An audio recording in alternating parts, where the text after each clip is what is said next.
Mandanya kumviriza ijwi rya Amerika.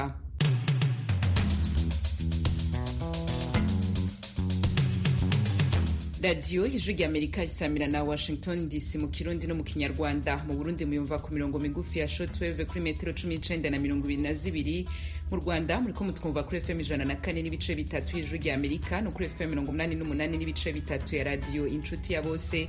Ikaze makuru kuri no mugoroba mugiye gushikirizwa na Joe Diane Nirinahazwe. Umunonotsi w'umurundikazi Francine Niyonsaba nyuma yaho be na Caster Semenya wo muri Afrika y'Epfo baburijwe guhiganwa n'abandi bigeme ku metero 400 gushika ku 1600 n'ishiramwe mpuzamakungu ryo kwinonora imitsi bivuye ku mibiri yabo ifise inkabuzo zitandukanye n'iz'abakobwa kuri no w'Imana. Niyonsaba yagarutse mu mahiganwa yo ku metero 10,000. Ndaryohewe kubona atsinze kandi nibaza yuko nakoze n'umwanya mwiza bikampa icizere mu makomisa azoza yuko ngiye kubandanya neza cyane. Ico gituma nafashe umwanya ukwitegura kugira ngo abari bamaze iminsi batambona babone ndabazaniye byiza basaba kuba bashyigikiye. Uyu n'umunonotsikazi Francine Niyonsaba nyuma yo gutahukana ikibanza ca mbere mu higanwa cross country mu gihugu c'u Burundi. Hakurya y'u Burundi mu Rwanda, President w'ico gihugu Paul Kagame yahuye na ekipe y'igihugu Amavubi. Ivyo bayaze ni handi hato tunabafitiye n'amakuru agezwe hirya nino kw'isi. Mugume hafi y'amaradiyo yanyu kw'idonido ibi vyose. Amakuru tubafitiye turahera irya nino kw'isi. Abategetsi mu Buhindi batangaza ko abantu bagera ku 150 bashobora kuba bahitanywe n'ikibarafu comotse ku musozi muremure wa Himalaya ku ruhande rwo mu buraruko bw'ico gihugu. Ibiziga vy'abantu 9 gusa nivyo bimaze gutogwa. Umushikiranganje wa mbere w'Ubuhindi Narendra Modi ku rubuga rwe rwa Twitter yihanganikishije ababuze muri leta ya Uttarakhand yabereyemwo iryo sanganya. Ku mugabane wa Afrika abasivile 12 barishwe n'abakekwa kuba barwanyi ba ADF mu cagucagu bw'ejo kwa gatandatu mu buseruko bwa Republika ya Demokarasi ya Kongo. Musitanteri wa territoire ya Beni yabereyemwo ubwo bwicanyi yabwiye itororokanizo ry'amakuru y'Abafaransa AFP ko abishwe arabarimyi bo ku mutumba witwa Mabule. 8 mu bishwe n'abagabo, 4 bandi nabo n'abapfasoni, bose bakaba bishwe banigaguwe urw'agashinyaguro. Abarwanyi bivuga ko ari abo muri ADF babisha babasanze mu mirima yabo nk'uko Musitanteri Donat Kibuwana abandanya bisigura. Uwo mutegetsi yemeza ko ibitero vy'uwo murwi wa ADF witira idini rya Islam vyari vyacureshe kuva mu kwezi kwa mbere bivuye ku bitero igisirikare ca Kongo cari kimaze imisi kigaba ku birindiro vy'abo barwanyi. Naho leta ivuga ko ari 12 bishwe. Amashirahamwe yigenga akorera muri Beni yo yemeza ko abishwe ari 14 kandi ko hari n'abandi atawuzi irengero ryabo. Igitigiri caba baburiwe irengero y'amara nticatangajwe.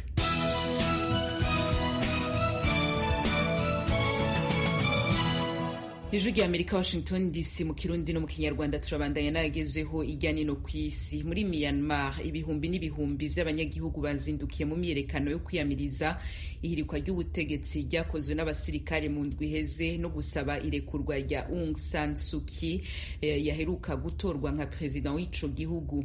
Iyi myerekano yabereye mu mihingo itandukanye y'igihugu irimwo igisagara gisumba ibindi vyose Yangon yatanguye ejo kwa gatandatu. Ni imyerekano iri kwiba mu gihe n'ubu internet itaragaruka mu bice nka vyose. Abiyerekana ku murwa mukuru w'ubudandaji Yangon bagenda bararirimba bati ntidukeneye intwaro y'igikenye c'abasirikare, twishakira demokarasi. Abo hambavu y'amafoto ya Madame Suu Kyi yigeze gutahukana agashimwe k'amahoro kitiriwe Nobel bari banafise ibipurizo vy'ibara ritukura ari naryo bara ry'umugambwe NLD umufasoni akomokamwo hamwe n'amabendera y'uwo mugambwe. Imyerekano y'ejo kwa gatandatu nono musi kwa Mungu ni ikaze ya mbere ibaye kuva mu 2007 muri ico gihugu. Ni nayo ikomeye itunganijwe n'abadashigikiye ihirikwa ry'ubutegetsi kuva abasirikare babufata ku musi wa mbere w'indwi turiko turasozera. ONU ivuga ko kuva ino myerekano itangura abamaze gutabwa muri yompi bagera ku 160. Ano makuru yose n'ayandi abagezweho hirya nino kw'isi y'Ijwi rya Amerika muyasanga ku rubuga rwacu rwa internet ariko wezi3 radio yacu VOA@com, adresse yacu ya YouTube, Instagram na Facebook ni VOA radio yacu. Mukanya twerekeza mu karere k'ibiyaga binini. Amakuru yo mu karere k'ibiyaga binini turahera mu Rwanda, aho umunyarwandakazi Monique Nsanzabaganwa yaraye agenywe mu kibanza c'icegera c'umukuru w'urwego nyobozi rw'umuryango umwe bwa Afrika. Madame Nsanzabaganwa yatoye ku majwi 42 kuri 55 y'abatowe. Mu bariko bahiganirwa iki kibanza harimo umupfasoni Pamela Kasabiti atwara ikigo ca leta kijeje imigambi muri Uganda, na Hasna Barkat Daoud yigeze kuba umushikiranganje w'urwaruka muri Djibouti.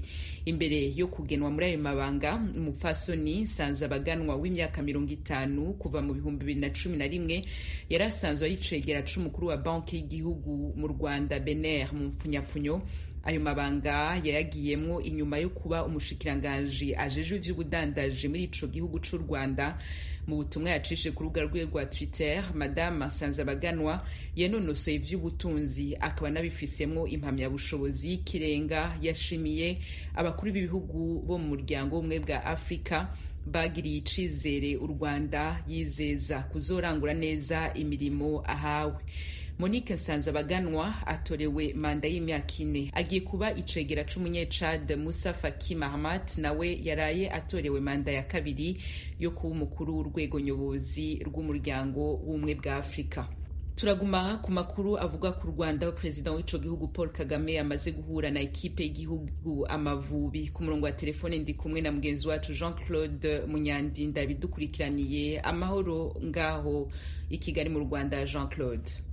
Mukomere cyane Diane, nanjye ndabatuje. Ego, President Paul Kagame ahejeje kubonana n'Amavubi mu mwanya waheze. Uwo mbonano warugamije iki? Baganiriye iki? Umukuru w'igihugu yababwiye iki? Urakoze cyane Diane, nibyo koko mu kanya gashize umukuru w'u Rwanda amaze kuvugana n'abakinnyi bagize ikipe y'igihugu Amavubi. Ikipe ikubutse mu irushanwa rya CHAN ryari rimaze igihe ribera muri Kameruni, aho rero bashoboye gutaha baviriyemo muri kimwe cya kane kirangiza. Ubwo rero cyari kigamijwe nta kindi ni ukubaganiriza, kubaha morale no kugira ibyo abemerera bimwe na bimwe. Mu biganiro cyangwa se mu mpanuro yabagejejeho yibanze cyane kubirebana na discipline cyangwa se kwitwara neza, kugira imyitwarire myiza mu kibuga ndetse no hanze yacyo, aho avuga ko ibintu byo gutereka imisatsi byagiye bivugwa cyane ko hari abakinnyi bari barateretse imisatsi yarabaye miremire.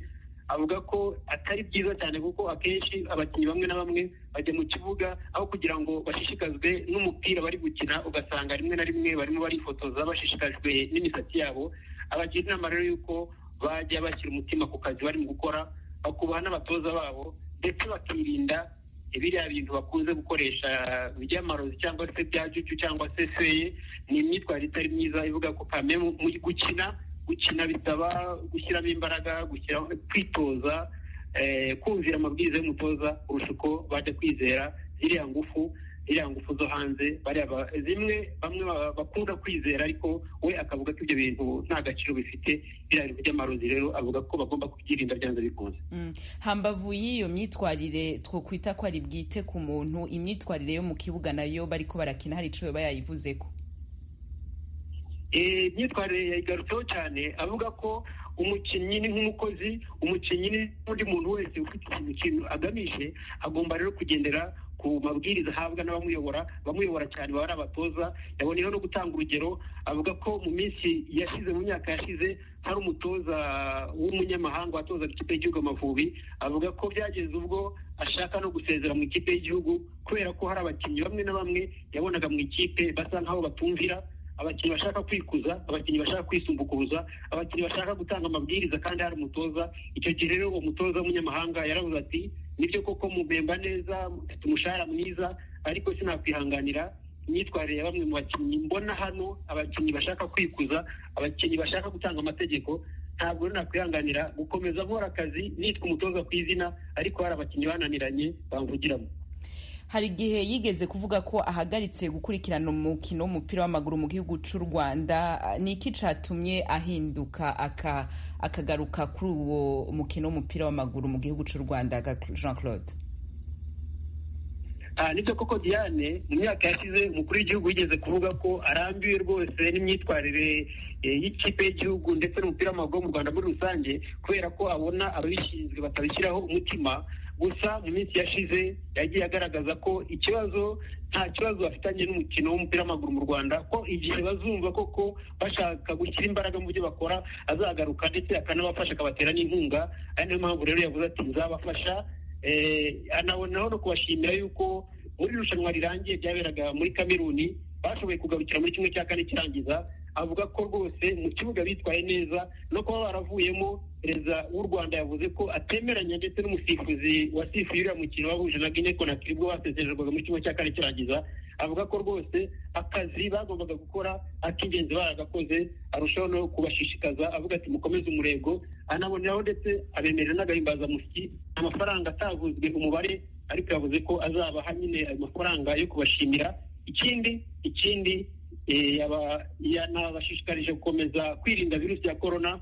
avuga ko ari uburyo bwiza bwo kugira ngo abantu bazagaruke mu kibuga, imikino yongere igaruke nta mususu. ikaba rero kwitonda kugira ngo ino virusi ya korona itabinjirira. Ku ruhande rw'abakinyi nabo ico bamubwiye nicahe muri rusange? Nibyo koko abakinnyi bafashe ijambo ni kapitene Jacques Tuyisenge ndetse na kapitene wungirije Eric Ndayishimiye bakunze kwita Bakame. bo mu magambo bavuze bashimiye umukuru w'igihugu, bavuga ko bari bagiye bafite intego yo kugera kure hashoboka ndetse no ku gikombe, ariko ntibyaza gushoboka bagarukira mu 1/4 kirangiza. babaye nk'abisegura bavuga bati ntabwo twakoze neza icyo twari twihaye twebwe ubwacu, ariko none baravuga bati icyizere dufite ni uko mwakomeje kutuba inyuma. noneho baboneyeho rero gushimira umukuru w'igihugu bavuga bati ari akagahimbazamusyi, ari aya magambo yo kubashishikaza, aya magambo y'impanuro. bagiye bamushimira rero. haje no kuza witwa Serge Mwambari, uyu ni umutoza ushinzwe kongerera abakinnyi imbaraga mu kibuga. uyu rero nawe yashimye umukuru w'igihugu, avuga ko asaba ko yarushaho kubaha ubufasha ku birebana no kwitoza, bakabashakira amahugurwa yisumbuyeho kugira ngo ubumenyi bwabo bwiyongere. uko bwiyongera barushaho no kubongerera n'abakinnyi mu kibuga, bityo ikipe y'igihugu ikomeze gutera imbere. Jean-Claude Munyandinda urakoze cyane rwose. turaza gusubira mu gitondo mu yandi makuru azoba agezeho mu gisata c'imikino na sport mu gihugu c'u Rwanda. ayavugwa mu gisata ca sport tuyabandanirize mu Burundi. ihiganwa rya volleyball ryasozerewe kuri uno w'Imana. imirwi 3 yahejeje inganya amanota nayo kwinonora imitsi mu ihiganwa rya cross country. Francine Niyonsaba niwe yatahukanye ikibanza ca mbere mu kwiruka imetero 10,000. ibindi na mugenzi wacu Desire Hatungimana. ihiganwa rya volleyball mu gisagara ca Bujumbura kuri uno w'Imana niho ryasozerwa. mu nkino zabaye Bisoro yatsinze Muzinga amaseta 3-0, ni nako Rukinzo yatsinze Bujumbura Wezi wa Ndani, nayo Amikari itsinda Gakosmos amaseta 3-2. imigwi 3 ariyo Rukinzo, Gakosmos na Amikari yaciye irangiza iryo higanwa inganya amanota. Umenyereza wa Amikari akaba amenyesha ko kubona bashika kuri ico kibanza vyavanye n'ishaka ry'abakinyi kuko barangije inkino zo gusubiriza phase retour badatsinzwe nk'uko bari bavyipfuje.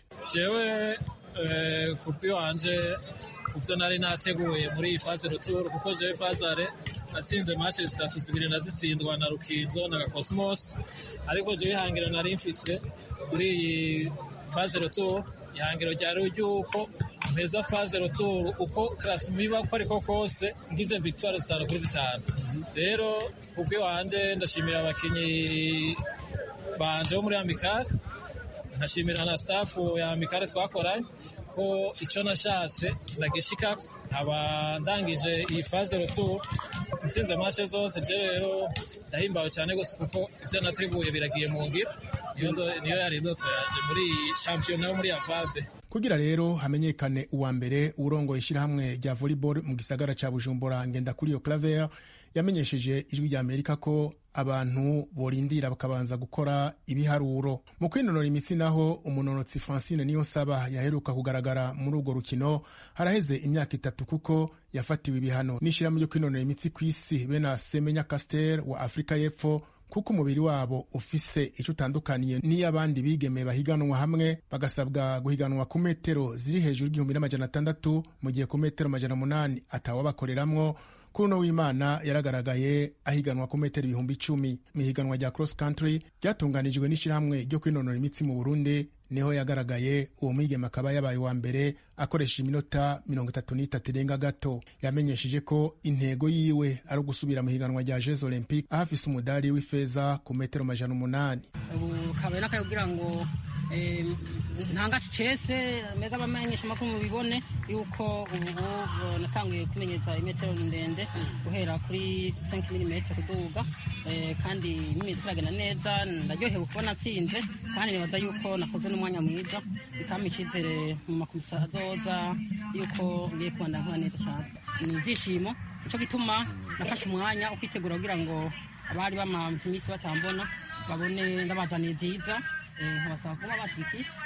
Ibi ndabikora kugira ngo n'abari inyuma yanjye babone yuko byose bishoboka, usizemo ishaka ugashyiramo umwete, aho ushaka gushika uhashika. Rero nta muntu ndiraba ndimenyereza neza, byose bigenda neza. Mbere n'ubu nibaza yuko bitahindutse zoba mfashe urugendo mbandanya kwimenyereza mu gihugu ca Kenya kugira ngo banaye nitegura neza nitegura na Jeux Olympiques. Mu mupira w'amaguru naho ku ndwi igiriya 20 Messager Ngozi yatsinze Atletico Olympique ibitsindo 2-0, Vitaro inganya na Bumamuru igitsindo 1-0, Reserefa batsinze Aigle Noir ibitsindo 2-1, nayo Olympic Star yatsinze Burundi Sport Dynamique ibitsindo 2-1 nyene. Umugwi wa Flambeau du Centre niwo ukiri mu kibanza ca mbere. Desire Hatungimana, Kigali, Ijwi rya Amerika. Ijwi rya Amerika, Washington DC mu Kirundi no mu Kinyarwanda. Ishami rya ONU ryita amagara y'abantu ku isi OMS mu ndwi iheze ryarashize ahabona urutonde rw'agategekanyo ry'ibihugu bizoronswa urucanco rwa COVID-19. U Rwanda ruri kuri urwo rutonde rukaba ruzoronka incanco zirenga 1,000,000. Ibi bisiguye iki none kuri ico gihugu?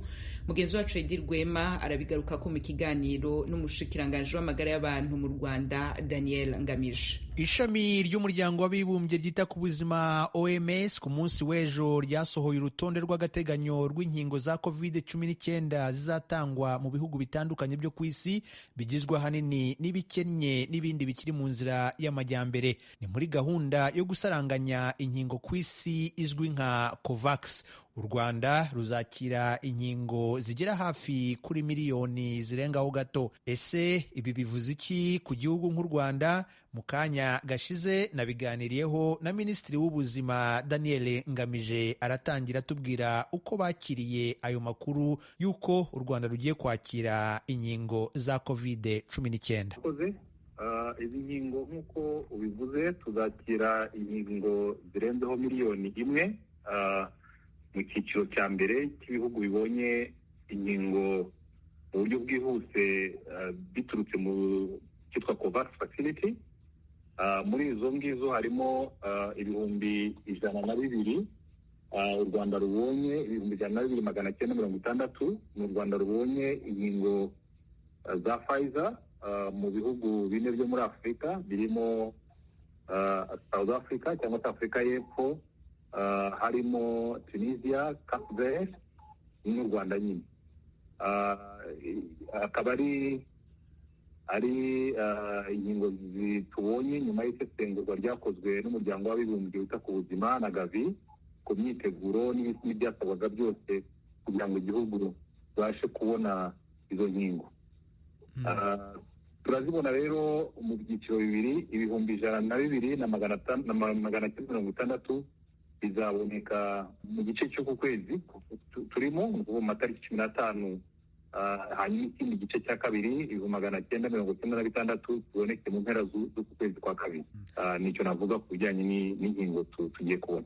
Ibyo ari byo byose umuntu ntabwo yavuga ko ari inkingo zihagije u Rwanda rukeneye, ariko ni intambwe ya mbere kuba igihugu kigiye kubona izo nkingo. Umuntu yakwibaza nk'abantu ba mbere muzaheraho mu gutanga izo nkingo ni bantu ki? Birumvikana ntabwo izi ngizi zihagije ku byo dukeneye, kuko tugomba gukingira nibura abantu 60% batuye mu Rwanda. Tukaba rero tuzakenera inkingo nyinshi, kuko uzi ko ku nkingo ziriho ubu ngubu nyinshi ni uko umuntu ahabwa akingirwa kabiri. Iyo rero urebye umubare w'abanyarwanda dufite 60% yabo biragenda bikatugeza hejuru ya miliyoni hafi 12 z'inkingo za doze tuzabona kugira ngo buri wese abone nibura inkingo ebyiri kandi tugere kuri 60%. Urumva ko urugendo ruracyari rurerure, ariko aho duhereye ni heza kuko ibi tugiye kubona cyane cyane turaza kubiha abakozi bo kwa muganga kuko nibo twumva bagomba kubanza kurindwa kwandura indwara kubera akazi bakora gatuma buri munsi bari kumwe n'abarwayi barwaye covid. Ikindi nitumara abakozi bo kwa muganga ni ukuvuga abaganga, abaforomo, abajyanama b'ubuzima n'abandi bakozi bo kwa muganga bafasha mu mirimo itandukanye yo kwa muganga, tuzakurikizaho abantu bakuru hejuru y'imyaka 65 cyane cyane mu bafite n'izi ndwara karande nazo zituma abenshi muri bo barwaye covid bapfa. Nibo tuzakurikizaho. Tunakurikizeho abantu bari mu nzego z'umutekano badufasha kubahiriza amabwiriza ya covid kuko nabo ubasanga kwa muganga, ukabasanga aho mu muhanda aho bafasha abantu kwirinda. Nabo ni abantu bakunze kujya bagaragaramo abanduye uburwayi bwa covid mu bihe byashize, nibaza ko mubyibuka. Twumva rero nabo bagomba kurindwa iyi ndwara. Ni uko gahunda imeze, tukazagenda rero twongera nyine umubare w'abo dukingira uko inkingo zizagenda ziboneka. Kandi uretse gukorana na COVAX, tuzanakorana n'umuryango wa Afurika kuko nawo ufite ubundi buryo bwo gushakisha inkingo mu buryo bukomatanyirije hamwe, byatuma ibihugu byinshi bya Afurika tubona inkingo tukava kuri 20% kuko niho COVAX izatugeza, tukongeraho 40 zindi tukagera kuri 60 muri rusange y'abagomba gukingirwa. Murumva yuko rero tugifite ahandi hantu hatandukanye tugomba kubana inkingo, kandi ubu ngubu icyizere dufite nuko ibintu birasa n'ibijya mu buryo ko ari abagomba kuzikora bari kugenda biyongera, ndetse n'ubushobozi bw'amafaranga kugira ngo babashe kuboneka nabwo bwagiye gutekerezwa mu nzira nyinshi ziteganyijwe. Hanyuma nyakubahwa Minisitiri, muri iki cyumweru u Rwanda rwongereye gahunda ya guma mu rugo ku batuye umujyi wa Kigali. Hari abashobora kwibaza niba ibyumweru bibiri bitaratanze umusaruro mwifuzaga, cyangwa se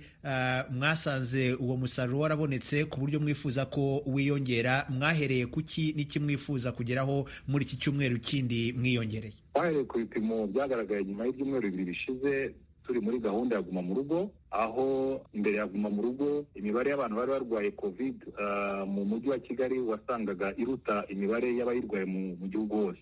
Ndetse uko guma mu rugo yatangiye niko nyuma y'ibyumweru bibiri ndetse icyumweru kindi cya gatatu gitangira twatangiye kubona ikigaragara yuko itangiye gutanga umusaruro, kuko noneho abarwayi mu mujyi wa Kigali bari munsi y'abarwayi twabonaga mu ntara zose.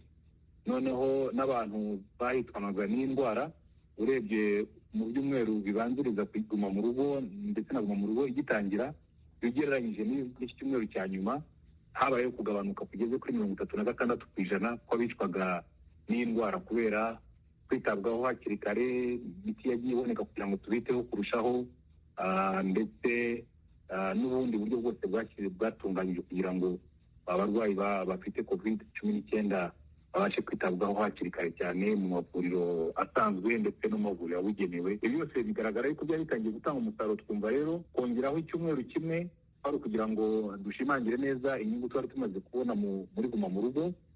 Birumvikana nyuma y'icyumweru kimwe uko amabwiriza yatanzwe cyangwa nk'uko byemejwe na guverinoma, hari izindi ngamba zafashwe zatangira gushyirwa mu bikorwa kuwa mbere w'icyumweru gitaha. Nk'uko mwabyumvise, hari ibizakomeza nk'amashuri afunze, insengero n'ibindi, ariko hari n'ibizasubukurwa ariko ku gipimo kiri hasi ku bijyanye n'abakozi bajya ku kazi, mu bikorera, muri transport n'ahandi. Ibipimo byaratanzwe kugira ngo nanone bititwa ko dufunguye mu buryo butanzwe, ahubwo dufunguye mu buryo buringaniza kandi bukurikirana uko icyorezo kimeze. urumva aricyo gisubizo ntabwo. Nyakubahwa Minisitiri, iki kibazo ahanini ndakibariza abasura u Rwanda cyangwa se abandi banyarwanda baba hanze bifuza kujya mu Rwanda. Muri aya mabwiriza mashya mwafashe icyemezo cy'uko mbere y'uko umuntu afata urugendo rujya mu Rwanda bizajya bimusaba ko aba yipimishije nibura amasaha 72 byavuye ku masaha 120, hanyuma yagera mu Rwanda akajya mu kato iwe k'iminsi 7. Ese ibi byakuyeho bya bindi by'uko abantu babanza bakapimirwa ku kibuga cy'indege barangiza ndetse bakajya mu kato k'amasaha 28 mu mahoteli? Byanogejweho kurushaho, ndetse hari n'inyandiko mu kanya iza gusohoka ibinoza hari n'abisobanura kurushaho. Icy'amasaha 120 cyo ndacyumvikana ku bantu bajya kuza mu Rwanda. Byagaragaye ko amasaha 120 iminsi 5 niko bingana. Wabonaga ari igihe kinini cyane ku muntu wasuzumwe iminsi 5 mbere y'uko afata urugendo ari mu buzima busanzwe aho hari.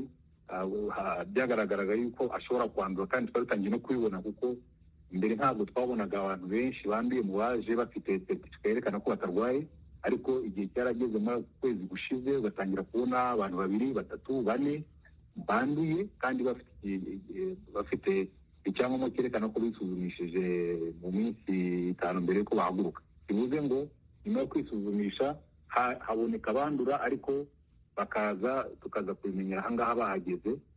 Ndetse binavuze yuko hari n'abashobora gutambuka bakiri muri cya kintu cyitwa incubation period, uba igihe umuntu aba ataragaragaza ibimenyetso. Ari nacyo cyatumye tuvuga tuti ni byiza ko nyuma y'iminsi 7 ugeze mu gihugu wongera kwisuzumisha, kugira ngo na wa wundi waje wenda wanduriye mu ndege, wanduriye ku kibuga, tugira amahirwe yo kugira ngo tumenye niba ari mu gihugu yisuzumishije, niba yaranduye tubashe kumubona anitabweho. Ikindi cyo waruvuze, bazahita dufata ibipimo ku kibuga, banyure muri hoteli n'ubundi bagomba kumaramo amasaha 24 bakabona igisubizo cyabo. Turabagira inama tudafite byihuta cyane byatuma aba mukerarugendo, abacuruzi baba bafite igihe gito cyo kumara mu Rwanda, ndetse abo ngabo turabagira inama yo kuba bagumye mu rugo, byaba byiza kurushaho, bakagabanya guhura n'abantu. Abo bandi b'abacuruzi ba mukerarugendo nk'abo bafite igihe gito mu gihugu, nabo turabakangurira kwirinda gusura cyane cyane n'abantu, ariko nanone tuzirikana ko wenda imiterere y'akazi kabo ishobora gutuma basubirayo badategereje ko iyo minsi 7 ishira. Abo rero nabo icyo tuzadufata ni igipimo cya nyuma, agiye gusubira mu gihugu cye tukamufata igipimo kugira ngo tumenye uko ahagaze mbere yo guhaguruka. Ndumva hari ukunoza mabwiriza ya RDB biza gusohoka na RBC biza gusohoka kuri za website mu kanya. Muraza kubona ubwo bugororangingo bwakozwe kugira ngo birusheho kumvikana. Hanyuma nyakubahwa Minisitiri, mu gusoza, Ubwongereza bwashize u Rwanda ku rutonde rw'ibihugu rutemera ko abaturage bavuye muri icyo gihugu binjira mu Bwongereza. Ahanini bakavuga ko babihera ku mpungenge z'uko hari ubu bwoko bushya bwa virusi ya korona bwagaragaye mu bihugu bimwe na bimwe birimo Afurika y'Epfo. Ese hari ibisobanuro Ubwongereza bwari bwabaha? Ese hari icyizere cy'uko u Rwanda rushobora kuzakurwa kuri uru rutonde? Hanyuma se mu bijyanye n'ubwo bwoko bushya bwa virusi ya korona bwari bwigaragaza mu gihugu cy'u Rwanda? Ubu ngubu ubwoko bushya ntabwo turabona mu Rwanda, ari naho twibarije bashaka gusobanuza igituma icyo cyemezo cyafashwe, birandikwa biratangazwa. Nizeye ko mu biganiro bihari ndetse no guhishingira ku makuru afite ireme bijyanye n'ubushakashatsi buba buri gukorwa, ibintu bishobora no guhinduka, ariko kugeza ubu ngubu twebwe icyemezo cyafashwe nta shingiro bishingiye ku bimenyetso bifatika bihari. Ntabyo tubona, ntabwo dufite ubwoko bwa virusi y'inzaduka mu gihugu kugeza ubu ngubu. Twumva rero tugomba komeza ibiganiro iyo ikibazo kizafutuka. Muganga Daniel Ngamije, Minisitiri w'Ubuzima mu Rwanda, nagushimiye cyane kubw'akanya uhaye radiyo Ijwi ry'Amerika. Urakoze cyane. Urakoze Rwema.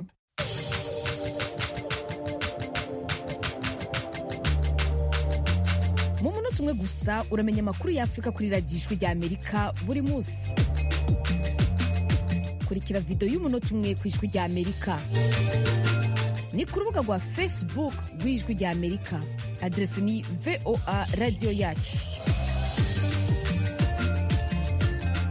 Video y'umunota umwe gusa, inkuru nyamukuru kuri Afrika. Radio yacu. akabino nga duce dusozera amakuru twari tubafitiye muri kano kanya. Dushimira abagize uruhara bose ngo ategurwe yongera bashikire. Kuri mikoro mari kumwe na Joy Diane ni nahazwe. Ibiganiro n'amakuru byacu byashizwe hamwe na Fasil Gebehu. Twemye kwizina ry'abagenzi bacu tubikebanuye tubipfuriza kwandanya mururanirwa mu byo murimo byose. Naho ubutaha ahanje turaza kuba